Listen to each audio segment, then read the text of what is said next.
ಇತ್ತೀಚಿನ ಸಂಚಿಕೆಗಳನ್ನು ಜಾಹೀರಾತಿನ ಕಿರಿಕಿರಿ ಇಲ್ಲದೆ ನೋಡಿ.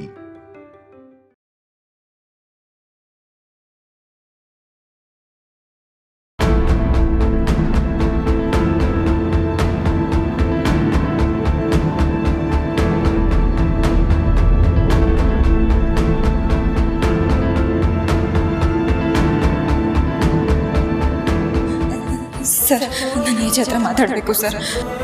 ತಾವು ಏಜೆ ಮನೆಯವರಲ್ವೇ? ಹೌದು, ನಾನು ಏಜ್ ಹತ್ರ 5 minutes ಮಾತಾಡಬೇಕು, ಪ್ಲೀಸ್ ಸರ್.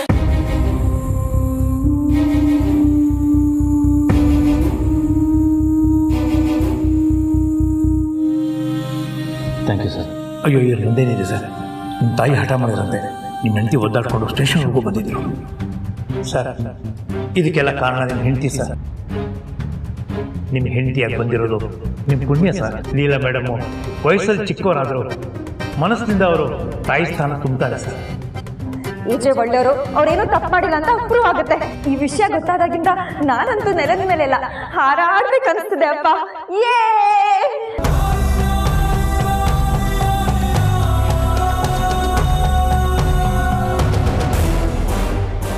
ಲೀಲಾ,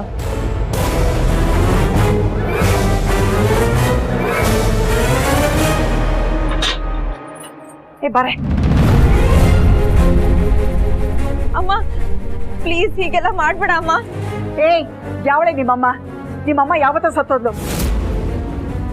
ಇವತ್ತು ನಿನ್ ಪಾಲಿಗೆ ಈ ಸಾಕಿದಮ್ಮನ ಸತ್ತೋದ್ಲು. ಅಮ್ಮ ಅಮ್ಮ, ಇಷ್ಟು ಕೆಟ್ಟಾಗೆಲ್ಲ ಮಾತಾಡ್ಬೇಡ ಅಮ್ಮ ಪ್ಲೀಸ್.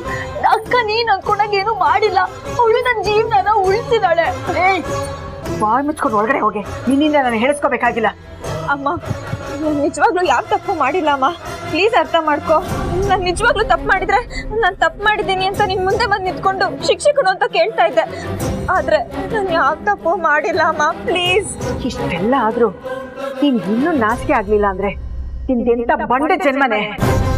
ನಾನು ಇಷ್ಟು ಹೇಳಿದ್ರು ನೀನ್ ಹಠ ಮಾಡ್ತಾ ಇದೀಯಲ್ಲ, ಪರವಾಗಿಲ್ಲ, ನಿನ್ ಪಾಲಿಗೆ ನಾನು ಸತ್ತು ಹೋಗಿರ್ಬೋದು. ಆದ್ರೆ ನಾನ್ ಸಾಯೋವರೆಗೂ ನೀನೇ ನನ್ನ ಸ್ವಂತ ಅಮ್ಮ. ಇದನ್ ಮರಿಬೇಡ. ಹಾಗೆ ಇನ್ನೊಂದು ಮಾತು, ಯಾವ ಹೆಣ್ಮಕ್ಳನ್ನು ತವ್ರ ಮನೆಯಿಂದ ಆಚೆ ಹಾಕ್ಬಾರ್ದು. ಆದ್ರೆ ನೀನು ಇವತ್ ನನ್ನ ಮನೆಯಿಂದ ಆಚೆ ಹಾಕಿದ್ಯಾ, ಪರವಾಗಿಲ್ಲ. ನೀನೇ ಬಂದು ನನ್ನ ಮನೆ ಒಳಗ್ ಕರ್ಕೊಂಡು ಹೋಗೋವರೆಗೂ ನಾನ್ ಈ ಜಾಗದಿಂದ ಕದಲಲ್ಲ. ನೋಡ್ತಾ ಇರು. ಕನಸ್ನಲ್ಲೂ ಕರಿಯಲ್ಲ, ಕರಿತೀನಿ ಅಂತಾನು ಅನ್ಕೋಬೇಡ. ಬಾರೆ, ನೀನೇನ್ ನೋಡ್ತಾ ಇದೀಯ?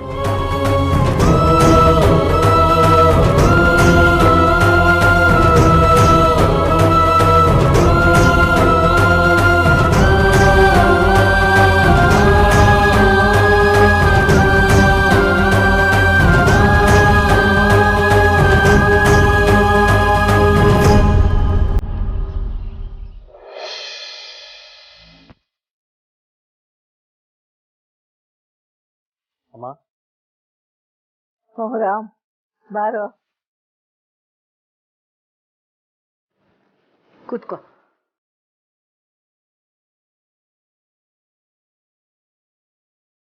ಡಿಸ್ಟರ್ಬ್ ಆಯ್ತಾ? ಕರು ಹಸು ಹುಡ್ಕೊಂಡ್ ಬಂದ್ರೆ ಹಸುಗೆ ಡಿಸ್ಟರ್ಬ್ ಆಗತ್ತೇನೋ? ಹುಚ್ಚ ಹುಡ್ಗ. ಕಾಲ ಕಳಿಬೇಕಲ್ಲ ಅಂತ ಪುಸ್ತಕ ಓದ್ತಾ ಇದ್ದೆ, ದುಷ್ಯಂತ ಮಹಾರಾಜಂದು. ಅಷ್ಟ್ರಲ್ಲಿ ನೀನ್ ಬಂದೆ. ಹೇಳು, ಏನ್ ವಿಷಯ? ಲೀಲಾ ನೋಡಿದ್ಯಾ? ಎಲ್ಲೂ ಕಾಣಿಸ್ತಾ ಇರಲಿಲ್ಲ ಅವಳು. ಅಲ್ವೋ, ಆ ಲೀಲಾ ಅಜ್ಜಿ ಏಜೆ ಎಲ್ಲಿ ಅಂತ ಕೇಳ್ತಾಳೆ, ನೀನು ಲೀಲಾ ಎಲ್ಲಿ ಅಂತ ಕೇಳ್ತಿದೀಯ. ಅಲ್ಲಪ್ಪ, ನೀವಿಬ್ರು ಗಂಡ ಹೆಂಡತಿ, ನೀವಿಬ್ರು ನಿಮ್ಮಿಬ್ರನ್ನ ಹುಡುಕ್ತಾ ಇದ್ದೀರಾ. ನಿಮ್ಮಿಬ್ರಿಗೂ ಒಂದು ರೂಮ್ ಅಂತಿದೆ ಅಲ್ವಾ? ಅಲ್ಲಿರೋದ್ ಬಿಟ್ಟು ಇಲ್ಲಿ ಯಾಕಿರ್ತೀರಾ? ಹಾಗಲ್ಲ, ಲೀಲನ ಹತ್ರ ಏನೋ ಮಾತಾಡ್ಬೇಕಿತ್ತು, ಅದಕ್ಕೆ ಕೇಳಿದೆ ಅಷ್ಟೇ, ಬೇರೆ ಏನಿಲ್ಲ. ಯಾವತ್ತೂ ಅನ್ನಿಸ್ದೇ ಇರೋದು ಇವತ್ತು ಯಾಕೆ ಅನ್ನಿಸ್ತಾ ಇದೆ? ಅದನ್ನೇ ಕಣೋ ಕಾಲ ಅನ್ನೋದು. ಈಗ ತಾನೇ ಹೇಳಿದ್ನಲ್ಲ, ಅದರಲ್ಲಿ ದುಷ್ಯಂತಿಗೆ ಎಲ್ಲ ಜ್ಞಾಪಕಕ್ಕೆ ಬಂದು ಅವನ ಹೆಂಡತಿಯಲ್ಲಿ ಅಂತ ಹುಡುಕೊಂಡು ಬರ್ತಾನೆ. ನೀನು ಹಾಗೆ ಬಂದಿದೀಯ. ಹಾಗೆಲ್ಲ ಏನಿಲ್ಲಮ್ಮ. ಏನಿಲ್ಲ, ನಿನ್ನ ಕಲ್ಪನೆಯಲ್ಲಿಲ್ಲ ಅಷ್ಟೇ. ಆದ್ರೆ ನಿನ್ ಮನ್ಸಲ್ಲಿದೆ ಅನ್ನೋದು ನನ್ನ ಕಣ್ಣು ಕಾಣ್ತಿದೆ. ಯಾವುದು ಒತ್ತಾಯದಿಂದ ಬರೋದಿಲ್ಲ ಕಣೋ. ಎಲ್ಲದಕ್ಕೂ ಕಾಲನೇ ಉತ್ತರ ಕೊಡುತ್ತೆ. ಅದು ನನಗೆ ಗೊತ್ತು. ಲೀಲಾ ಎಲ್ಲಿ ಅಂತ ಕೇಳ್ತಾ ಇದ್ದೆ, ಅದಕ್ಕೆ ಏನೇನೋ ಹೇಳ್ತಿದ್ದೆ. ಏನೇನೋ ಹೇಳ್ತಿಲ್ವೋ, ಇರೋದನ್ನ ಇರೋ ಹಾಗೆ ಇರಬೇಕು ಅಂತ ಹೇಳ್ತಾ ಇದ್ದೀನಿ. ಲೀಲಾ ಎಂತ ಹುಡುಗಿ, ಈ ಮನೆಗೋಸ್ಕರ ಅವಳು ಏನ್ ಬೇಕಾದ್ರೂ ಮಾಡ್ತಾಳೆ. ಅದ್ರಲ್ಲೂ ನಿನಗೋಸ್ಕರ ಹಿಂದೆ ಮುಂದೆ ಯೋಚನೆ ಮಾಡಿದ್ರೆ ಪ್ರಾಣನೇ ಕೊಟ್ಬಿಡ್ತಾಳೆ. ಅವಳ ಪ್ರೀತಿಲಿ 2 ವಿಧ. ಒಂದು, ಈ ಮನೆಯಲ್ಲಿ ಎಲ್ಲರೂ ಚೆನ್ನಾಗಿರ್ಬೇಕು ಅಂತ ಬಯಸೋದು. ಇನ್ನೊಂದು, ನೀನ್ ಚೆನ್ನಾಗಿರ್ಬೇಕು ಅಂತ ಹೋರಾಡೋದು. ಅವಳ ಪ್ರೀತಿಲಿ ತಾಯಿ ಪ್ರೀತಿನೂ ಸೇರಿದೆ ಕಣ. ನಾನು ಹೋದ್ಮೇಲೆ ನನ್ನ ಜಾಗದಲ್ಲಿ ನಿಂತು ಅವಳು ನಿನ್ನನ್ನ ಸಲಹುತ್ತಾಳೆ, ಸಹಿಸ್ಕೋತಾಳೆ. ಇದಕ್ಕಿಂತ ಇನ್ನೇನ್ ತಾನೇ ಬೇಕು ಹೇಳು? ಹೆಂಡತಿನೇ ತಾಯಿಯಾಗಿ ಬರುವಂತ ಅದೃಷ್ಟ ಎಲ್ರಿಗೂ ಸಿಗಲ್ಲ ಕಣೋ. ಅದನ್ನ ಅರ್ಥ ಮಾಡ್ಕೊಂಡ್ರೆ ಸಾಕು. ತುಂಬಾ ಮಾತಾಡ್ಬಿಟ್ಟೆ ಅಂತ ಅನ್ಸುತ್ತಲ್ವಾ? ನೀ ಲೀಲಾ ಎಲ್ಲಿ ಅಂತ ಕೇಳ್ತಿದ್ದೆ. ಅವಳು ತವ್ರ ಮನೆಗೆ ಹೋಗಿದ್ದಾಳೆ. ನಿನಗೆ ಹೇಳ್ಬಿಟ್ಟು ಹೋಗ್ಬೇಕು ಅಂತ ನಿನ್ನನ್ನು ಹುಡುಕ್ತಾ ಇದ್ಲು. ನೀನಿನ್ನೂ ಬಂದಿರ್ಲಿಲ್ಲ. ನಾನೇ ನಿನಗೆ ತಿಳಿಸ್ತೀನಿ ಅಂತ ಅವಳಿಗೆ ಹೇಳಿದೆ. ಬಂದ್ಬಿಡ್ತಾಳೆ ಬಿಡು. ಸರಿಮ್ಮ, ನೀವೆಷ್ಟು. Good night. Good night.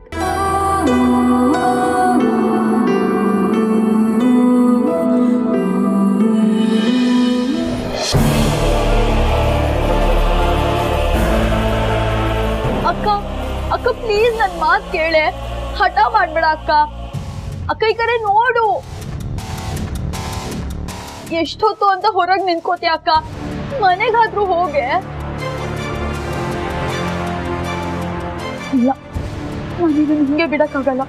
ವಿಷಯ ಯಾರಿಗಾದ್ರೂ ಹೇಳ್ಬೇಕು. ಹಾ, ಭಾವನ್ ಕಾಲ್ ಮಾಡ್ತೀನಿ.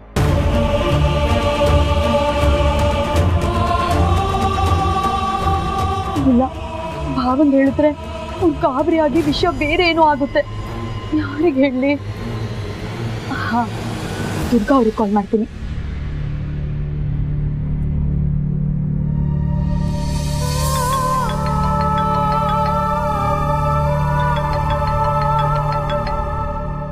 ರೇವತಿ ನನಗೆ ಯಾಕೆ ಕಾಲ್ ಮಾಡ್ತಿದ್ದಾರೆ?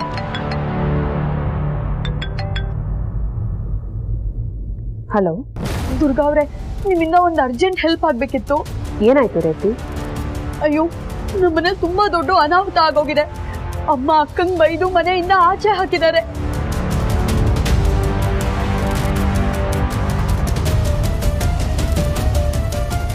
ಅಕ್ಕನು ಹಠ ಮಾಡ್ಕೊಂಡು ಅಮ್ಮ ಕರೆಯೋ ತನಕ ಒಳಗಡೆ ಬರಲ್ಲ ಅಂತ ಆಚೆನೆ ನಿಂತ್ಕೊಂಡಿದ್ದಾಳೆ. ಆಚೆ ಬೇರೆ ತುಂಬಾ ಚಳಿ ಇದೆ ದುರ್ಗಾ ಅವ್ರೆ. ಕಾಲ್ ಮಾಡೋಣ ಅನ್ಕೊಂಡೆ, ಯಾಕೋ ಭಯ ಆಗಿ ನಿಮಗ್ ಕಾಲ್ ಮಾಡಿ ಹೇಳ್ತಾ ಇದ್ದೀನಿ. ಏನಾದ್ರೂ ಮಾಡಿ ಪ್ಲೀಸ್. ಒಳ್ಳೆ ಕೆಲಸ ಮಾಡ್ತೇನೆ ರೇವತಿ. ಬೇಡ, ಏಜಿಗೇನು ಕಾಲ್ ಮಾಡೋದು ಬೇಡ. ನಾನು ಇದೀನಲ್ಲ, ನಾನು ಎಲ್ಲ ವ್ಯವಸ್ಥೆ ಮಾಡ್ತೀನಿ.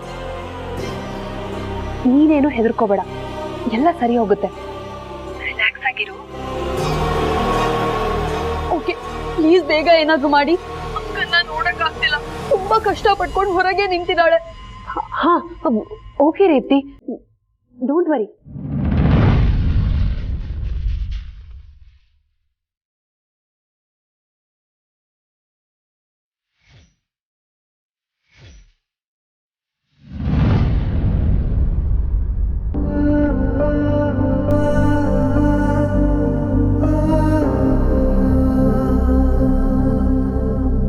ಅಕ್ಕ, ಹೊರಗ್ ತುಂಬಾ ಚಳಿ ಇದೆ, ಮನೆಗಾದ್ರೂ ಹೋಗೆ.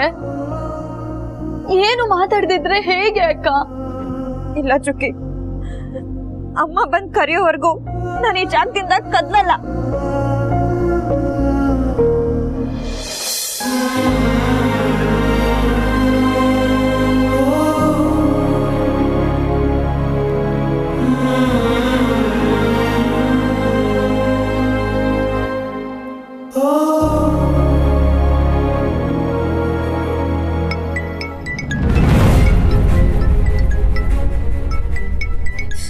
ಏಜೆ ಕಾಲ್ ಮಾಡ್ತಿದ್ದಾರೆ. ಇವ್ರಿಗೇನಾದ್ರೂ ವಿಷಯ ಗೊತ್ತಾದ್ರೆ ಬೆಂಕಿನೇ ಹತ್ಕೊಡುತ್ತೆ. ಇಲ್ಲ, ಯಾವುದೇ ಕಾರಣಕ್ಕೂ ನಾನು ಏಜೆಗೆ ವಿಷಯ ಹೇಳಲ್ಲ. ಹಲೋ ಏಜೆ. ಇಲ್ಲ, ನಿಮ್ಮ ಮನೆಗೆ ಹೋಗಿದ್ಯಂತ? ಹಾ ಏಜೆ, ನಿಮಗೆ ಹೇಳಿ ಹೋಗೋಣ ಅಂತಾನೆ ನಾನು ರೂಮಿಗೆ ಬಂದಿದ್ದೆ, ಆದ್ರೆ ನೀವಿರ್ಲಿಲ್ಲ. ಆಮೇಲೆ ನನಗೆ ಅಜ್ಜಿ ಸಿಕ್ಕಿದ್ರು. ಅವರು ತವ್ರ ಮನೆಗೆ ತಾನೆ, ತವ್ರ ಮನೆ ಹತ್ರ ಇರಲಿ ದೂರ ಇರಲಿ, ಹೆಣ್ಮಕ್ಳು ತವ್ರ ಮನೆಗೆ ಹೋದ್ರೇನೆ ನೆಮ್ಮದಿ ಅಂತ ನನಗೆ ಕಳಿಸಿದ್ರು ಏಜೆ. ಅದಕ್ಕೆ ನಾನು ಬಂದ್ಬಿಟ್ಟೆ ಏಜೆ. ನಾನು ಅಮ್ಮ ಮಾತಾಡ್ತಾ ಟೈಮ್ ಹೋಗಿದ್ದೆ ಗೊತ್ತಾಗ್ಲಿಲ್ಲ.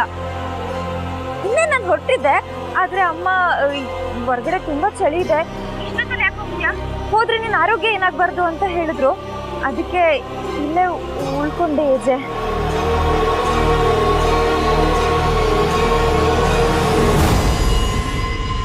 ಅಯ್ಯೋ ಏಜೆ, ಆಗ್ಲಿಂದ ನಾನೇ ಮಾತಾಡ್ತಿದ್ದೀನಿ, ನೀವು ಮಾತಾಡಿ.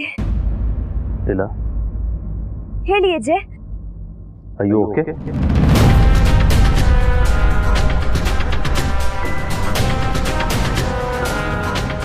ಯಾಕೆ ಏಜೆ ಹೀಗೆ ಕೇಳ್ತಾ ಇದ್ದೀರಾ? ಸುಮ್ಮನೆ ಕೇಳಿದಷ್ಟೇ. Are you sure you are okay? ಏನು ಪ್ರಾಬ್ಲಮ್ ಇಲ್ಲ ತಾನೆ? ಏಜೆ, ಇಲ್ಲೇನು ಪ್ರಾಬ್ಲಮ್ ಇಲ್ಲ.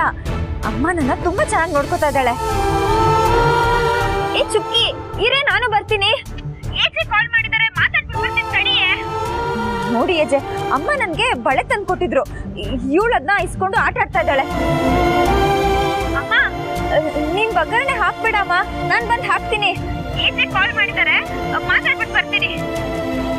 ಏಜೆ, ಅಮ್ಮ ನನ್ನ ಕರೀತಾ ಇದ್ದಾರೆ, ನಾನು ನಿಮ್ಗೆ ಆಮೇಲೆ ಕಾಲ್ ಮಾಡ್ಲಾ? No problem. ನೀನು ಓಕೆ ಇದೆಯಾ ಅಂತ ಕೇಳೋದಕ್ಕೆ ಫೋನ್ ಮಾಡಿದೆ ಅಷ್ಟೇ. ಹುಷಾರು.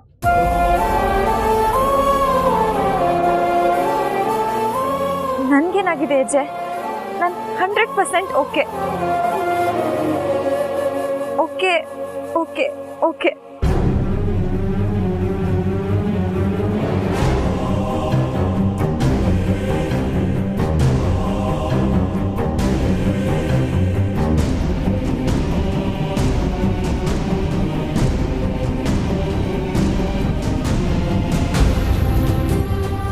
ಲೀಲಾ ಖಂಡಿತವಾಗ್ಲೂ ಯಾವುದೋ ಪ್ರಾಬ್ಲಮಲ್ಲಿದ್ದಾಳೆ. ನನ್ನ ಹತ್ರ ಹೇಳ್ಕೊತಾ ಇಲ್ಲ ಅಷ್ಟೇ, ಬಟ್ ಅವಳ ಧ್ವನಿಲೇ ಎಲ್ಲ ಗೊತ್ತಾಗ್ತದೆ. She is definitely in some trouble.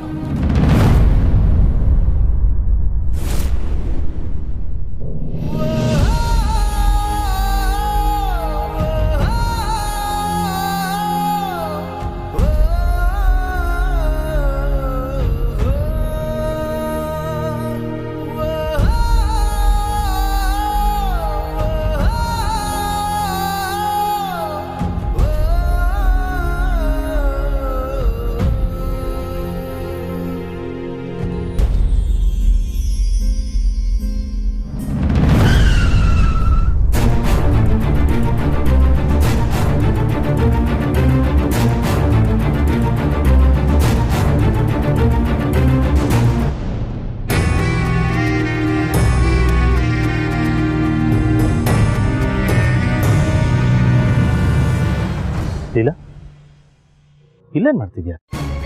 ಇಷ್ಟೊಂದು ಚಳಿ ಇದೆ, ಇಲ್ಲೇ ನಿಂತಿದ್ಯಾ? ಏಜೆ, ಅದು ನಾನು ಚುಕ್ಕಿ ಆಟ ಆಡ್ತಿದ್ವಿ, ಕಣ್ಣ ಮುಚ್ಚಾಲೆ ಆಟ ಆಡ್ತಾ ಇದ್ವಿ. ಸುಳ್ಳು ಭಾವ, ಅಕ್ಕ ಸುಳ್ಳು ಹೇಳ್ತಿದ್ದಾಳೆ. ಅಮ್ಮ ಮಧ್ಯಾಹ್ನನೇ ಅಕ್ಕನ ಮನೆಯಿಂದ ಆಚೆ ಹಾಕಿದ್ದಾರೆ, ಮನೆ ಒಳಗಡೆನೂ ಬರಕ್ ಬಿಡ್ಲಿಲ್ಲ. ಅಮ್ಮ ಕರೆಯೋವರೆಗೂ ಇಲ್ಲೇ ನಿಂತಿರ್ತೀನಿ ಅಂತ ಹಠ ಮಾಡ್ಕೊಂಡು ಆಚೆನೆ ನಿಂತಿದ್ದಾಳೆ. ನೀವಾದ್ರೂ ಅವಳನ್ನ ಕರ್ಕೊಂಡು ಹೋಗಿ ಬಾಬಾ ಪ್ಲೀಸ್.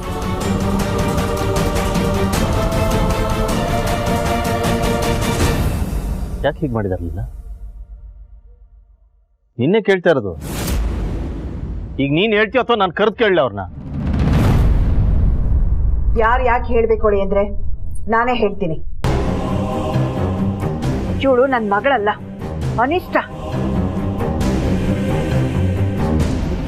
ಇವಳಿಗೆ ಇವಳು ಮಾತ್ರ ಚೆನ್ನಾಗಿರ್ಬೇಕು ಅನ್ನೋ ಹೊಟ್ಟೆ ಕಿಚ್ಚು. ನನ್ನ ಮಗಳು ಜೀವನನ ಹಾಳು ಮಾಡಿರೋ ಇವಳನ್ನ ಹೊರಗಡೆ ನಿಲ್ಲಿಸ್ತೆ ಮನೆ ಕರೆದ್ಬಿಟ್ಟು ಅರ್ಶನ ಕುಂಕುಮ ಕೊಟ್ಟು ತಾಂಬೂಲ ಕೊಡಕ್ಕಾಗುತ್ತಾಳೆ ಅಂದ್ರೆ? ಎಲ್ಲಾ ಹೆಣ್ಮಕ್ಳು ಗಂಡನ ಮನೆಗೆ ಹೋಗಕ್ ಮುಂಚೆ ತನ್ನ ತವ್ರು ಚೆನ್ನಾಗಿರ್ಲಿ, ತನ್ನ ತವ್ರು ಉದ್ಧಾರ ಆಗ್ಲಿ, ತನ್ನ ತವ್ರಲ್ಲಿ ಹಾಲು ಉಕ್ತಂಗೆ ಉಗ್ಲಿ ಅಂತ ಹರಿಸಿ ಹೋಗ್ತಾರೆ. ಆದ್ರೆ ಇವಳು ಮಾಡಿದ್ದೇನು? ಕೊಳ್ಳಿ ಇಡೋ ಕೆಲಸನ ಮಾಡಿದ್ಲು. ಇಂಥವ್ರನ್ನ ಇನ್ನೇನ್ ಮಾಡಕ್ಕಾಗುತ್ತೆ ಅಳಿಯಂದ್ರೆ? ಅದಕ್ಕೆ ಹೊರಗಡೆ ನಿಲ್ಸಿದ್ದೀನಿ. ನೀವು ಅಷ್ಟೇ, ಇವಳು ನಮ್ಮ ಮನೆಗೆ ಸೇರಿಸ್ಬೇಡಿ, ಮನೆಯಿಂದ ಆಚೆ ಕಳಿಸಿ. ಇಂಥವ್ರಿಂದ ಯಾರು ಉದ್ಧಾರ ಆಗಲ್ಲ.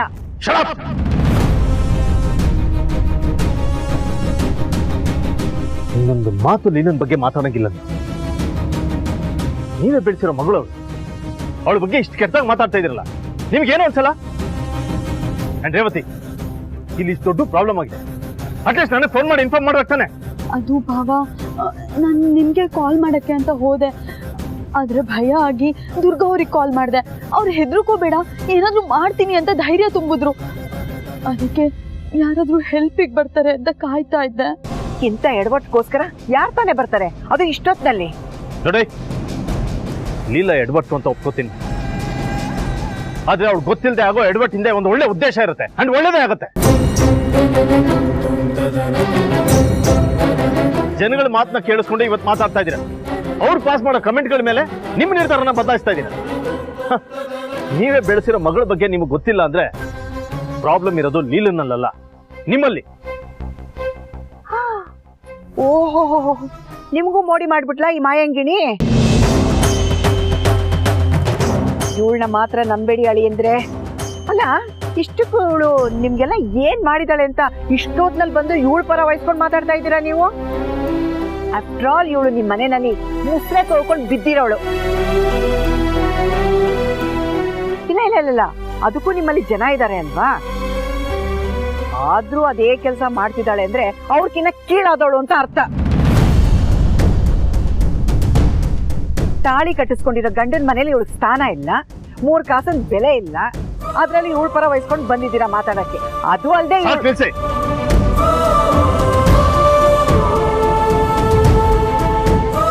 ಯಾರ ಬಗ್ಗೆ ಮಾತಾಡ್ತಾ ಇದ್ದೀರಾ ಅಂತ ಯೋಚನೆ ಮಾಡಿ ಮಾತಾಡಿ. ಇವಳು 1 ವರ್ಷದಿಂದ ನಮ್ಮ ಮನೇಲಿದ್ದಾಳೆ.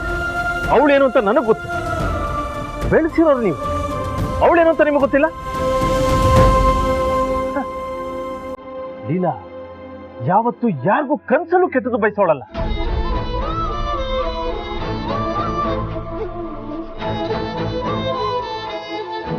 ಅವ್ರ ಖುಷಿನ ಬೇರೆಯವ್ರಿಗೆ ಕೊಟ್ಟು ಸುಮ್ಮನಾಗ್ತಾಳೆ ಹೊರತು ಯಾವತ್ತೂ ಬೇರೆಯವ್ರ ಖುಷಿನ ಕಿತ್ಕೊಳ್ಳಲ್ಲ. ದೇವರೇ ಪ್ರತ್ಯಕ್ಷ ಆಗಿ ಏನ್ ವರ ಬೇಕು ಅಂತ ಕೇಳಿದ್ರೆ ಅಪ್ಪ ಅಮ್ಮ ತಂಗಿ ಅಂತ ಹೇಳ್ತಾಳೆ ಹೊರತು ನನಗೋಸ್ಕರ ಏನು ಕೇಳಲ್ಲ. ಅಂತವಳ ಬಗ್ಗೆ ಇಷ್ಟು ಕೆಟ್ಟದಾಗ ಮಾತಾಡ್ತಾ ಇದ್ರಲ್ಲ ಮನುಷ್ಯ ನೀವು. ನಮ್ಮನೇಲಿ ಇವಳು ಸ್ಥಾನ ಏನು ಅಂತ ಮಾತಾಡಿದ್ರಲ್ಲ, ಇವಳನ್ನು ಯಾರು ಅನ್ಕೊಂಡಿದ್ದೀರಾ? ಇವಳು ಬರೀ ಲೀಲಾ ಅಲ್ಲ, ಇವಳು ಕೆಲ್ಸಕ್ಕೆ ಬಾರದೇ ಇರೋಳು ಅಲ್ಲ, ಮನೆ ಕೆಲ್ಸದವಳು ಅಲ್ಲ. ಇವಳು ಅಭಿರಾಮ್ ಜೈಶಂಕರ್ ಹೆಂಡತಿ.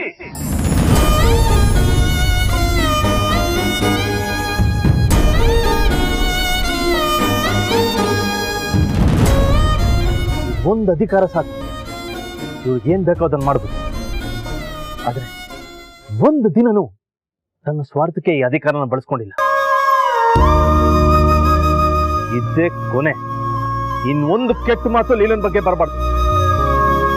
ಅದೇನಾರ ನನ್ನ ಕಿವಿಗೆ ಬಿತ್ತೋ ನಾನ್ ಸುಮ್ಮನೆ ಇರಲ್ಲ.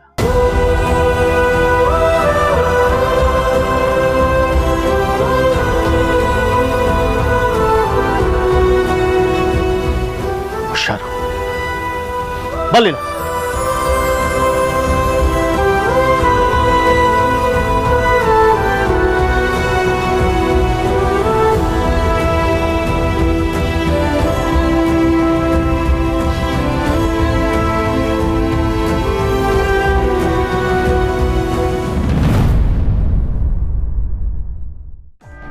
ಲೀಲಾ ದೊಡ್ಡ ಪ್ರಾಬ್ಲಮ್ ಅಲ್ಲಿ ಸಿಕ್ಕಾಕೊಂಡಿದ್ದಾಳೆ.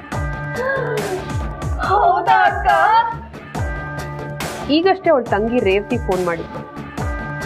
ಅವರಮ್ಮ ಲೀಲನ್ನ ಮನೆಯಿಂದ ಹೊರಗಡೆ ಹಾಕಿದಾರ. ಅವ್ರ ಮನೆಯಿಂದನೂ ಹೊರಗೆ ಹಾಕಿದ್ದಾರೆ, ಆದ್ರೆ ನಮ್ಮ ಮನೆಯನ್ನು ಹೊರಗೆ ಹಾಕೋದು ಯಾವಾಗ ಅಂತ?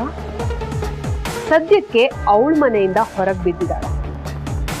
ಮುಂದಕ್ಕೆ ನಮ್ಮ ಮನೆಯಿಂದನೂ ಹೊರಗೆ ಹೋಗ್ತಾಳೆ. ಏಜೆ ಅವ್ರ ಕೈಯಾರ ಲೀಲನ್ನ ಹೊರಗೆ ಹಾಕ್ತಾಳೆ. ಅದು ನನ್ನ ಜವಾಬ್ದಾರಿ. ಆದ್ರೆ ಅಲ್ಲಿವರೆಗೂ ಲೀಲಾ ನೋವು ಅನುಭವಿಸ್ತಾನೇ ಇರ್ಬೇಕು. ಅವಳ ಲೈಫಲ್ಲಿ ಎಲ್ಲಾ ಕಡೆಯಿಂದಾನು ಒಂದೊಂದೇ ಬಾಗ್ಲು ಲಾಕ್ ಆಗ್ತಾ ಬರುತ್ತೆ. ಕೊನೆಗೆ ಒಂದು ಬಾಗಿಲು ಉಳಿಯುತ್ತೆ, ಅದನ್ನ ನಾನು ಮುಚ್ತೀನಿ. ಎಲ್ಲಿಗೂ ಹೋಗಕ್ಕಾಗದೆ ಲೀಲಾ ನಿಂತ ಜಾಗದಲ್ಲೇ ಒದ್ದಾಡಿ ಒದ್ದಾಡಿ ಸಾಯ್ಬೇಕು. ಅವಳು ಒದ್ದಾಡಿದ್ರೆ ನಾವೆಲ್ಲ ಖುಷಿಯಾಗಿರ್ಬೋದಕ್ಕ. ಆಗ ನಮ್ ಖುಷಿನ ನೋಡಿ ಯಾಕೆ ಅಂತ ಕೇಳಕ್ ಯಾರು ಇರಲ್ಲ. ದುರ್ಗಾ ಕೇಳೋದಕ್ಕೆ ಬಂದ್ಬಿಟ್ರು. ಬಂದೇ ಇದೆ. ಯಾಗೋಗಲ್ಲ ಸರು, ಏಜೆ ನಮಗ್ ತುಂಬಾ ಬೇಕಾದವರು ಕಷ್ಟದಲ್ಲಿದ್ದೀವಿ ಅಂತ ಫೋನ್ ಮಾಡಿದ್ರೆ ಏನ್ ಮಾಡ್ತೀವಿ? ತಕ್ಷಣ ಅಲ್ಲಿಗೆ ಹೋಗ್ಬೇಕು. ಅಕಸ್ಮಾತ್ ನಿನ್ ಕೈಲಿ ಹೋಗಕ್ಕಾಗ್ಲಿಲ್ಲ ಅಂದ್ರೆ ಏನ್ ಮಾಡ್ಬೇಕು? ಬೇರೆ ಯಾರಿಗಾದ್ರೂ ವಿಷಯ ತಿಳಿಸಿ ಅವ್ರಿಗೆ ಹೋಗಿ ಹೆಲ್ಪ್ ಮಾಡೋದಕ್ಕೆ ಹೇಳ್ತಿದ್ದೆ. ಮತ್ ನೀವ್ ಯಾಕೆ ಹೋಗಿಲ್ಲ ದುರ್ಗಾ?